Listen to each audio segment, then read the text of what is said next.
NFL Live from Adam Schefter. Giants All-Pro defensive tackle Dexter Lawrence has requested a trade, and he will not be participating in the team's offseason workout program that opens tomorrow. Lawrence and the Giants have been through 2 off seasons now, attempting to negotiate a contract reflecting his value to the Giants over the last 3 years, but there has not been any progress per sources. And that's where we kick it off. Welcome to NFL Live. Hannah Storm alongside Dan Orlovsky, who is busy making notes about everything he's going to be talking about. Mina Kimes and Marcus Spears. He's a writer. You're a writer. You do that all day. He's got his notebooks everywhere. All right, so let's get right to it. Lawrence has a couple more years left on his deal, Swagoo. He's set to make up to $20 million this season. He would forfeit about $500,000 if he doesn't take part in these off-season workouts. So what do you make of this news?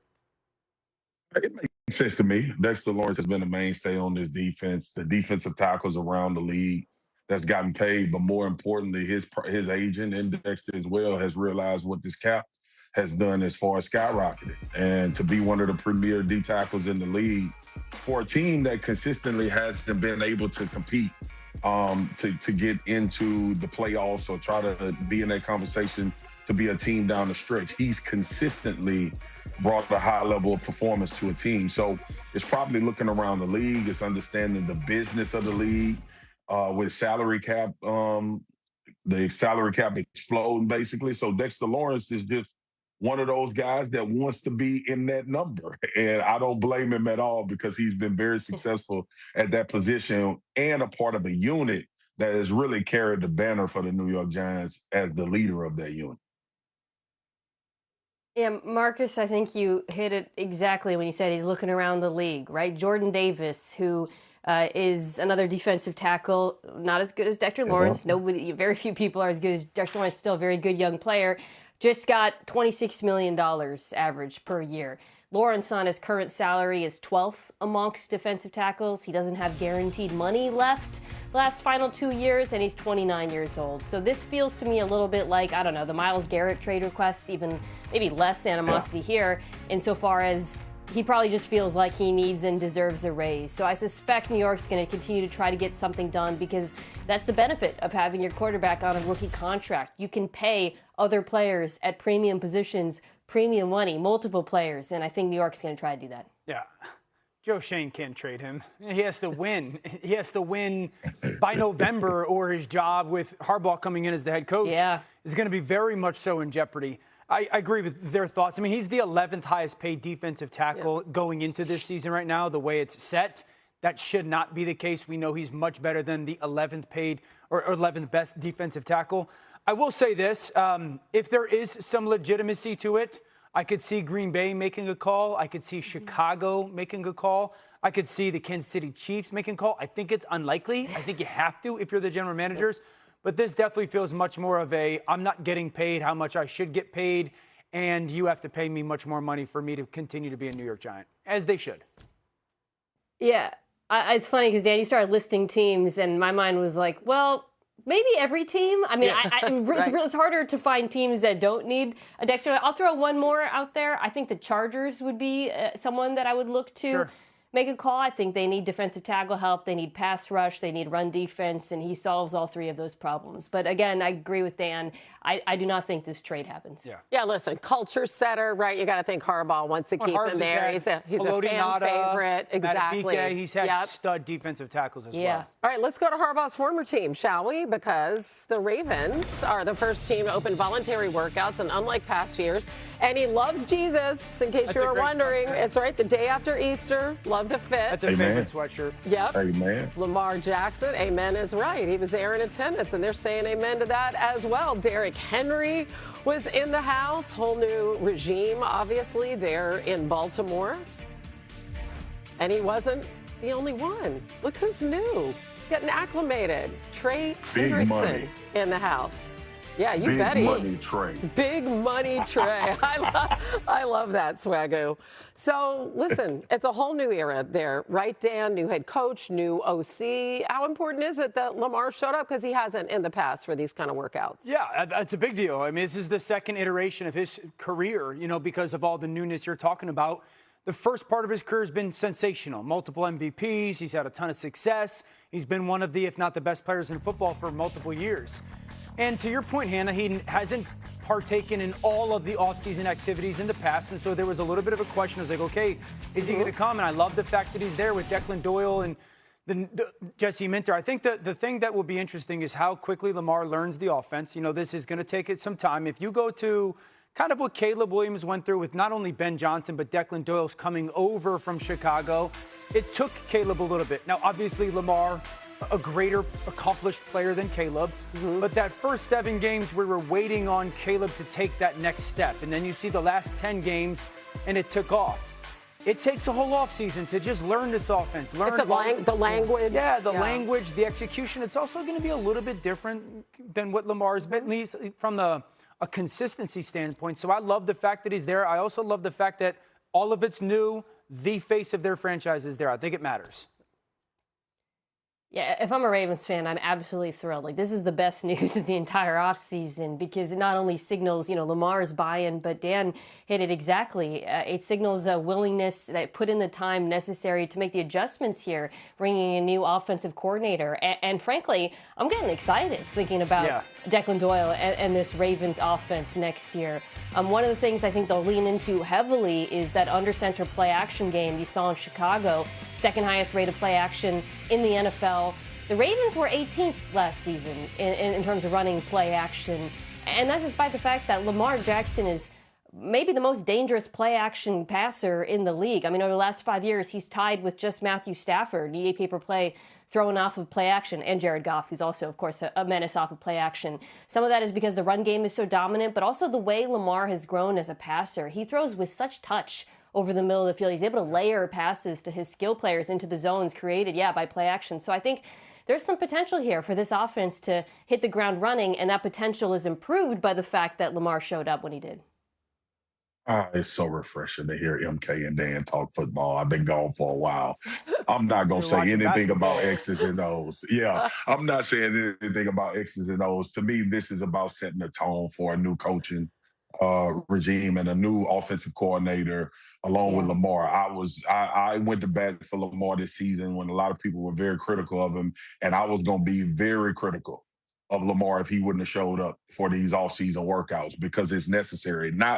Not only for the X's and O's, but because the owner, Steve Bisciotti, sat up and said, if Lamar wants to be a part of this process, he's going to have to be fully vested. And I think this is the one thing and a seminal moment that lies into this plan that they had in the offseason. Let's not forget, it's exciting to talk about the Ravens. It's exciting to talk about what they potentially could be, but a Hall of Fame coach was fired from this organization, which shed nothing but light on Lamar Jackson and how he moves from that point going forward. So I think it not only says a lot about Lamar and what I've believed about him since day one of him getting into the league. I think it says to everybody else on that football team. And not only Lamar, there's veterans showing up. That blew my mind just now. I knew it because we covered the season all year. Gary rushed for 1,500 yards last year. Yeah. And we talking about that's like an afterthought. This team is still very, very good. They were very, very banged up last year, and I think they're starting off at the right foot, and Lamar is going to be the catalyst for whatever success or failures that they have based on his availability and these guys that's going to follow and rally behind him. Yeah, losing record, missed the playoffs with a roster that we thought was one of the best in football. We were talking gloriously about them before last season, too.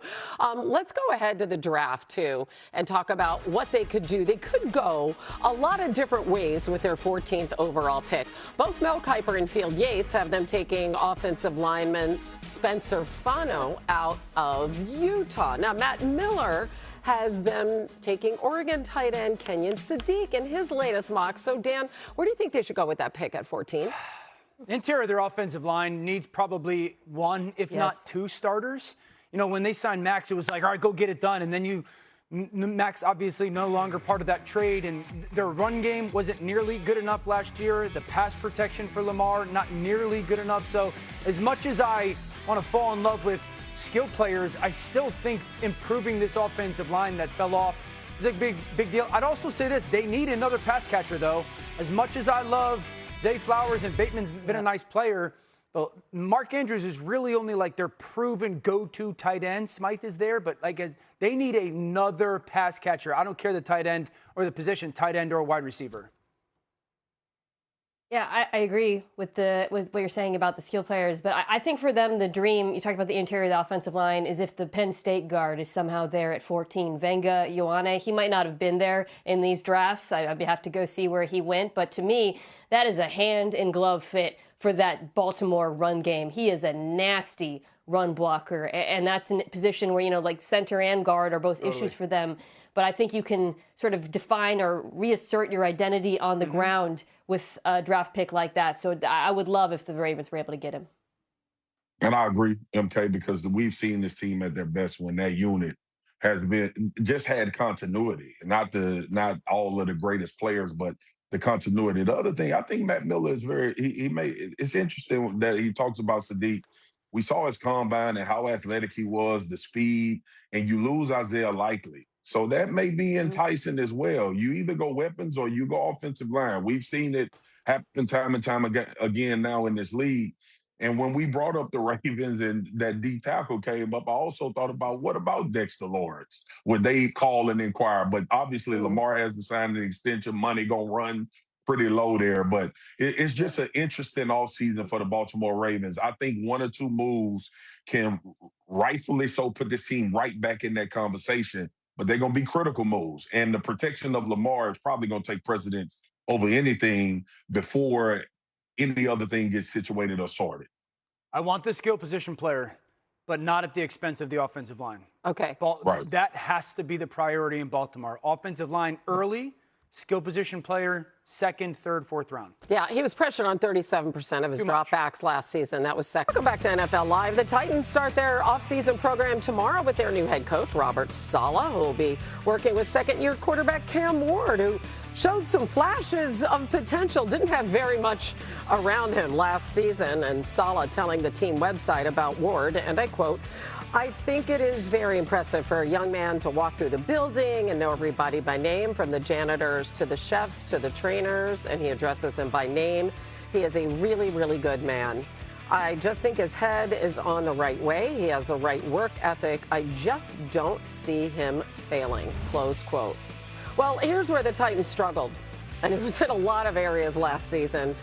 Improving one of them would really help Cam Ward. Tennessee's wide receivers ranked in the bottom 10 in reception percentage, drops, and getting open. They did sign Wan'Dale Robinson in the offseason, but they certainly have work to do. Mina, what do you think they should do with that number 4 pick in the draft? Well, I think you have to think about this sort of in whole. My hope for Tennessee is they come out of this draft, not just with pick 4, I'll get to that, with a wide receiver, still really need one, a guard, the interior of the offensive line has issues, and they need a pass rusher. Now, the dream to me would be to trade down from 4, get a wide receiver, Carnell Tate's my favorite, and then added those other positions later. But if that's not on the table, if nobody wants to trade up there, I would take one of the top 3 pass rushers at 4. And then I would actually consider trading back into the bottom of the first to grab one of that second tier of receivers. Because I actually really like the receivers near the end of the first round. And I do think Tennessee has to come out of this draft with a good receiver for Cam Ward. So even if Jeremiah Love is sitting there at 4, Mina, you say go in a different direction. This is not a good offensive line. This is not a good receiving group. It's not a good situation for a great back, even a back as good as Jeremiah Love, in my opinion.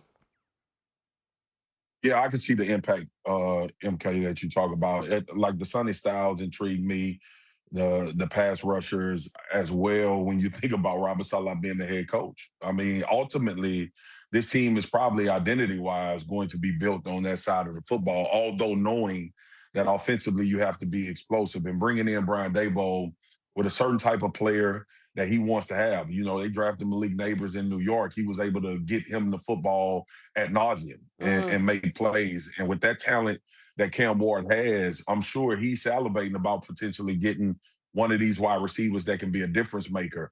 It's always that conundrum, right? Defensive head coach, you got a guy like Sonny Styles who blew the combine up. We're going to be talking about that performance for years. You talk about the pass rush out of Texas Tech, Bain, some of the conversations that surrounded these guys. It's really about the identity that they want to establish right away. Yeah. Some of these things are hard to pass up. Remember, Robert Salah coached Fred Warner. Fred Warner is an elite athlete that turned into who we think is the best linebacker when he's healthy and playing in the NFL. Do you see any of that potential? The pass rush when he was with the New York Jets. That's what we were about to hang our head on about that team. We said they are a quarterback away because defensively we thought that they were all the way there. So it'll be interesting to see when they get to that point of making that decision, I guess, which side of the football or what ideology takes over in that decision making. Well, I mean, what would you do, Swaggo?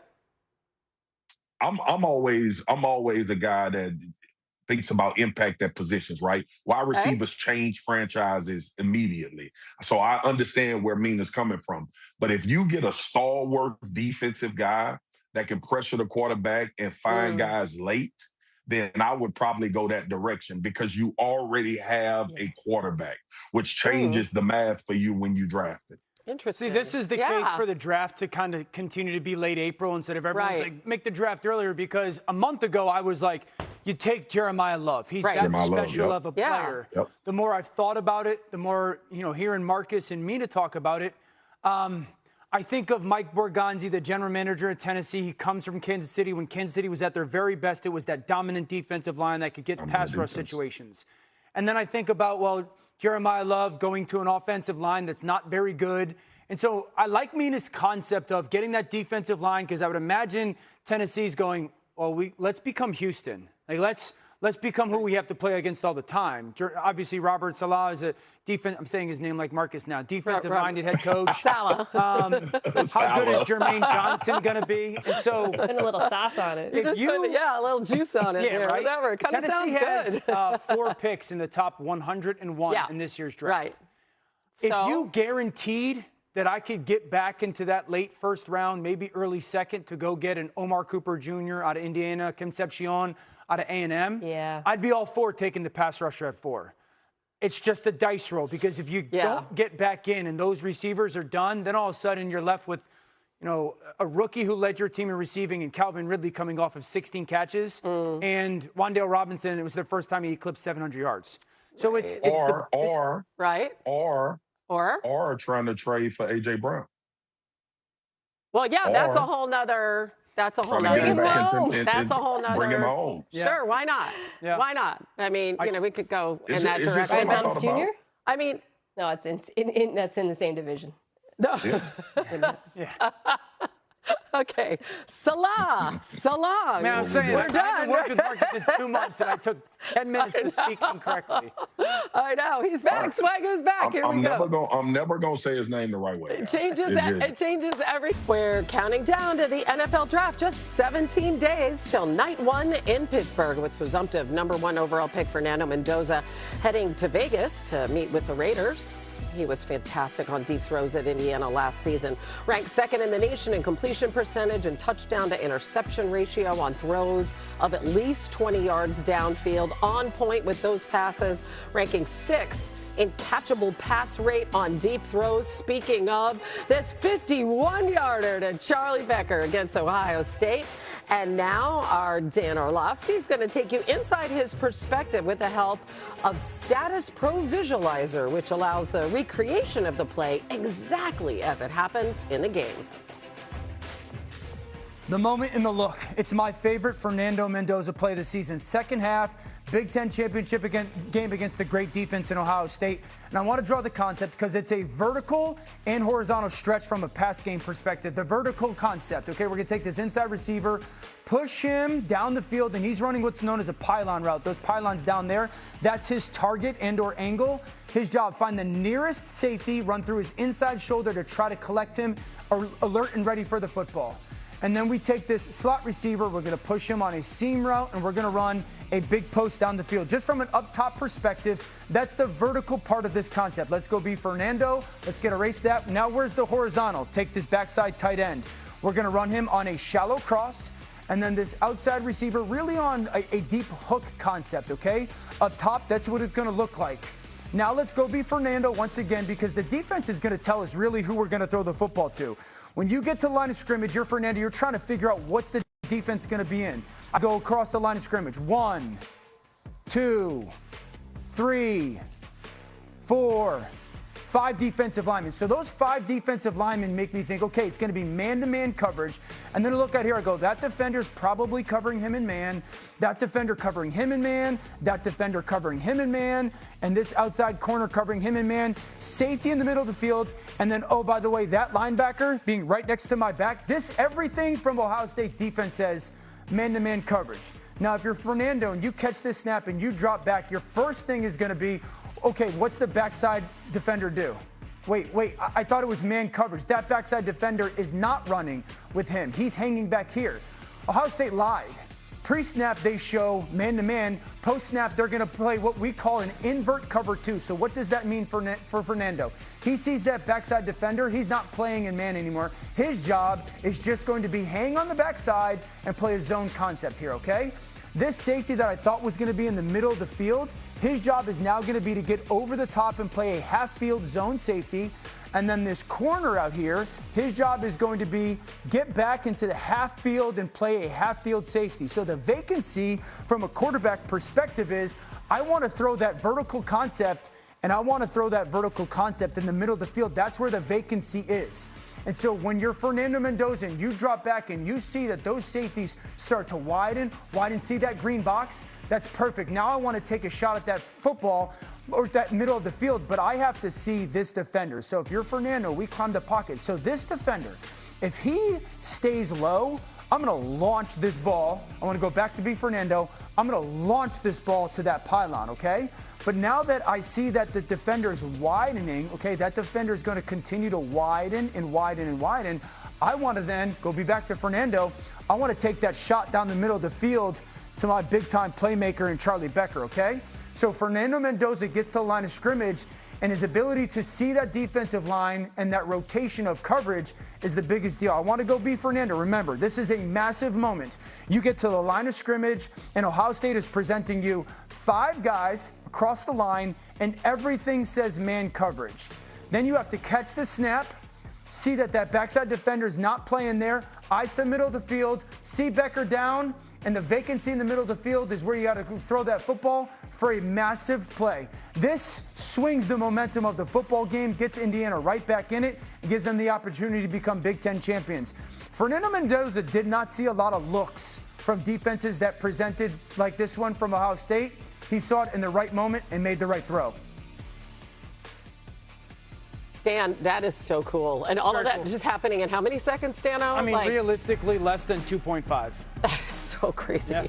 All right, let's take a look at some of our top stories. Adam Schefter is reporting that Giants All-Pro defensive tackle Dexter Lawrence has requested a trade, and he will not be participating in the team's off-season workout program that opens on Tuesday. Lawrence and the Giants have been through 2 off seasons attempting to negotiate a contract, but there hasn't been any progress per sources. Excuse me. You take this one, Dano. All right, the Ravens started their offseason program today, and Lamar Jackson was in attendance as new head coach Jesse Minter and the new era begins in Baltimore. The quarterback, along with their new, very expensive pass rusher, Trey Hendrickson, were at the facility today. He can do it all. He can read a teleprompter. He can do everything. That's the first time I've done that. Dan Orlovsky, ladies and gentlemen. Top edge rusher picks in this year's mock draft on ESPN.com featured all 4 of our draft experts alternating picks. We had Arbel Reese going number 2 to the Jets. Matt Miller made that pick. Field Yates has the Titans taking David Bailey at number 4 overall. Bailey led the nation in tackles for loss and pressure rate last year. The Cowboys taking Miami's Rueben Bain Jr. at number 12. This was also picked by our Field Yates. He led the nation in pressures from the edge in 2025. And finally, we have Jordan Reed with the Bucs taking Bain's teammate, Akeem Mesidor, at number 15. He had 16 pressures, 5.5 sacks during the Canes college football playoff run. Special assist to Dan Orlovsky there on the read. Thank you, Dan the man. I can read. It was well done. Took off the headset and read the prompter. Let's go back to Bain. I know, wasn't that good? He can. Let's go back to Bain. Good job, baby boy. Sorry, I was trying to say something nice. I'm going to keep my tongue. I'm going to hold my tongue. All right, let's say something nice about Bain, okay? Because, you know, listen, he has his arm length measuring 30 7/8 of an inch. That would be the shortest by any first-round edge as far back as the data. I mean, Swagoo, is this a big deal? What have you seen from him? People make it a big deal, but I really don't think for him. And I think because he's so cerebral as a football player, and that, you know, that speaks to obviously Jason Taylor being his coach in college and how productive he was. He dealt with long arms and big offensive linemen in his conference. He dealt with it in big games and was still able to make an impact. He reminds me of kind of a mix between a guy, Elvis Dumervil, that I played with, but had a lot of successful years in Denver with a quick first step. And then you talk about Brandon Graham from the Philadelphia Eagles, kind of stout, compact, but able to really impact games, not only because they were relentless, but because leverage, okay? When you're 6'7", you don't want to block short guys that can move fast around the edge. Bending is an elite trait of defensive linemen. And when ends can bend, which coincidentally helps them when they're a little bit shorter, that gives offensive linemen a lot of problems. If you were to poll offensive linemen, yes, long arms are an issue for them and all of that. They would hate more blocking short, stocky guys with great leverage that can get them off their spot with quick first steps. Now, I get it that we watch Myles Garrett, we watch Max Crosby, we watch a lot of these guys that are long-bodied guys, really fast and high-level pass rushers. But there are their advantages to being how Rueben Bain is put together, and there's a history of guys having success in that same mode. Okay, so Marcus, number one, with the short arms, like what other traits does he have to be successful? And then the second thing I'd ask you is like, okay, the short arms are there though. When would that present to be an actual real problem for him? All right, so the short you see, the first question was how would he compensate for that deal? Yeah, what else do you have to have if you have the short arms? Yeah. So I alluded to it a little bit. Quick first step. Okay. You got to be able to get off the football. He's got that. He has that. Yep. He's got that. He's got a quick get off. He understands angles and how to rush, and he uses his leverage. So he compensates for that. And the first thing I said, he's cerebral, bro. And it goes back to Jason Taylor coaching him. Yeah. He understands blocking schemes. He understands leverage. He understands what offensive linemen are trying to do to him.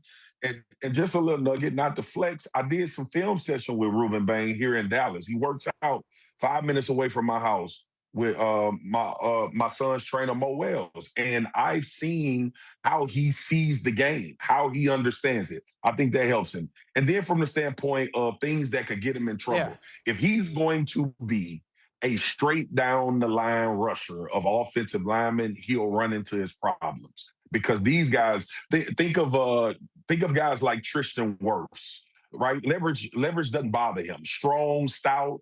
You think about all of our offensive linemen. So he's going to have to use his lowness to beat guys like that, which he showed in college a number of times. That's a great point, Marcus. Here's what I'll say about Rueben Bain, and we're going to talk about it a lot, obviously, between now and the draft. We just saw a team win the Super Bowl in large part because of their ability to stop the run with light boxes out of a too-high structure. Rueben Bain Jr. is a complete edge. Yes. You talked about, how he uses his size, his leverage against probably rushing the passer, but oh boy, he can play the run. I mean, the play strength, the agility, plays multiple gaps, the disruptiveness, he gets in the backfield, and then the motor, chasing guys down into the flats for the backside. It runs super hot. So if you're, drafting him, I think it comes with a comfort level knowing that you are getting an every down player who does have a high floor. I think the question is, where is the ceiling? Is he going to be a double-digit sack guy with a lack of length, maybe inhibit his numbers in that way? But I do think he can contribute immediately, and I think for a defense that wants to live like Seattle, he would be a fantastic pick. Yeah, interesting that our experts have them going anywhere from like 4 to 9. Well, it's also interesting that a lot of the conversation. measurables are an issue. A lot of the conversation I heard about him, yeah. Marcus, has been like, well, you can't draft him. You can't draft him. The short arms, historical. And then hearing Marcus talking, Mina was talking about, I'm like, why would I not draft we him? believe, because this show believes in tape. Yeah. And like Marcus said, you know, when ends can bend, right? According to Swagoo. When ends can bend. When ends can bend. All right. Yeah. Oh, Lord. Okay. It's been, I like that, when ends can bend. Come on. Do you like what you've seen from the Steelers? Are we looking at same old, same old? Somebody here says their biggest question is still unanswered. I bet you can guess what that is. We'll discuss it. To some of the best from around the league this weekend. All right, Trayvon Walker. He got a new deal with the Jags.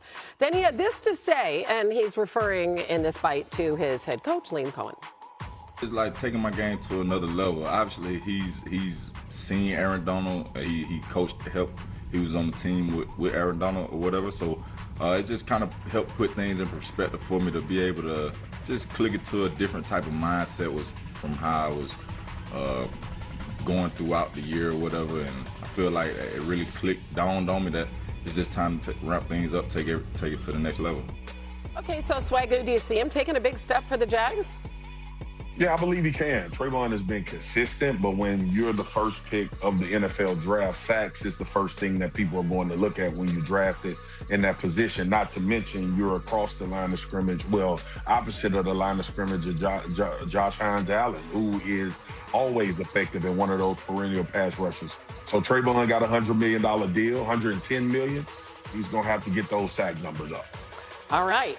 Meanwhile, let's go to Rams running back Blake Corum, and he was asked about his college quarterback J.J. McCarthy and his future after Kyler Murray was signed by the Vikings.